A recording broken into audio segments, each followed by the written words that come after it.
Sawadee krap, I'm JP Mestanza, and it's Tuesday, October 8th. You're watching Phuket Extra, brought to you by PVCPhuket.com. A handgun was discovered in the luggage of an 82-year-old Swiss man while at the Phuket International Airport, which prompted authorities to detain him. The man, identified as Kurt Fritz Lolliger, was detained after police at the International Passenger Terminal were called. The incident took place at about 8:30 p.m. on Monday at Gate 81 at the Phuket International Airport. The officer checking the bags noticed a suspicious object resembling a firearm during a routine scan. Authorities were called and a search of the suitcase was done, which confirmed the presence of a short-barrel handgun. The 82-year-old was detained and handed over to Saku police. At last report, he was being held for further investigation. For more, visit thephuket.news.com. Street market food vendors and kitchens at shrines are being inspected by a team from Vachira Phuket Hospital during the ongoing Phuket Vegetarian Festival to ensure compliance with hygiene standards and crack down on the reuse of cooking oil. The head of the social medicine group at Vachira Phuket Hospital, along with officers from Phuket City Municipality's Public Health and Environment Division, visited several shrines over the last several days to inspect the produce and cooking ingredients used and provide advice on food safety and sanitation. The focus was on the dangers of polar substances in reused frying oil.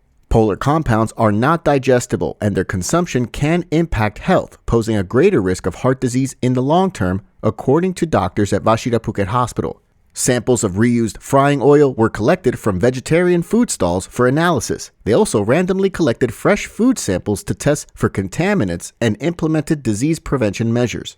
Meanwhile, devotees and Masong spirit mediums from the popular Bang Niao Shrine in Phuket Town held their street procession early this morning, the sixth day of the annual festival. Thousands of locals and tourists alike lined the streets to witness the spectacle, which featured participants from several shrines and organizations, as the Bang Niao Shrine this year marked its 120th anniversary. The street processions continue tomorrow, Wednesday, October 9, with the Gimsu Ong Shrine in Bandon first taking to the streets at 6:30 a.m., followed by more processions from several different shrines starting at 7 a.m. and 8 a.m., all in the Phuket Old Town area. The fire walking rituals will also continue tonight and tomorrow. For the full official schedule for the Phuket Vegetarian Festival, click the link in the description or visit thephuket.news.com.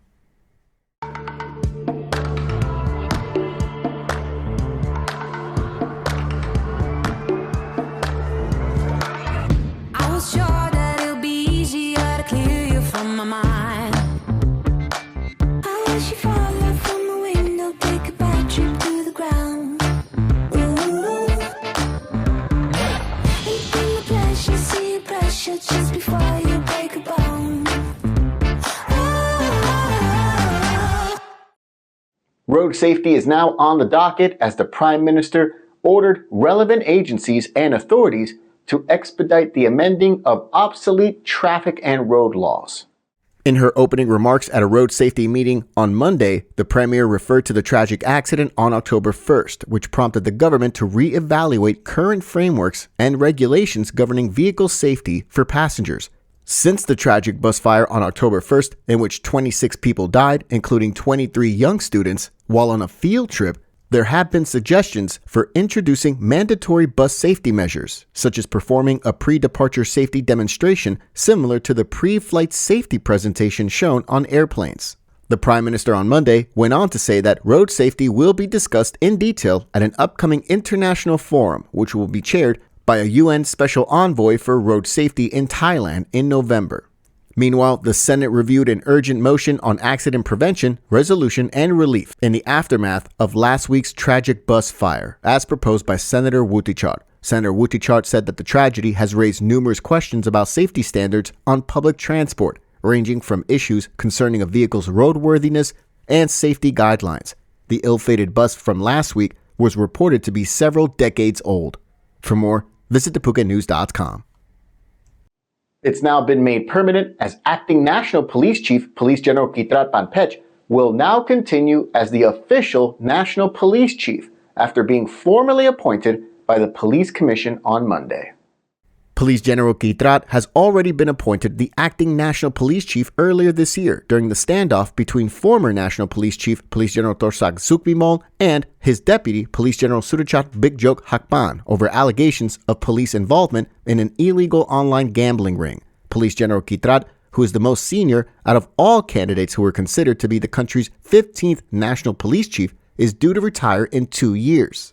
All 8 members of the commission voted unanimously in favor of Police General Kitrat's appointment as the new National Police Chief, while Prime Minister Petongtan Shinawat reserved her right as chairwoman of the commission to abstain from voting. After graduating from the Royal Police Cadet Academy, he worked as a deputy chief of the Criminal Investigation Division at Muang District Police Station in Rayong Province. He rose up the ranks and went on to hold an executive position at the Royal Thai Police Headquarters, where he mainly focused on intelligence work. For more, visit thephuket.news.com. We really appreciate you catching up with us here on Phuket Extra, brought to you by pvcphuket.com. We'll see you again tomorrow. Until then, stay classy, Phuket. Phuket's rapid modernization has made it one of the world's premier holiday destinations. Investors can still buy quality condominiums for as low as $75,000 and luxury properties can go all the way up to 20 million. Condominiums in Phuket are a safe, secure bricks-and-mortar investment offering foreigners freehold ownership. Call or email Thai Residential, Phuket's #1 trusted real estate advisor, to find your perfect Phuket property.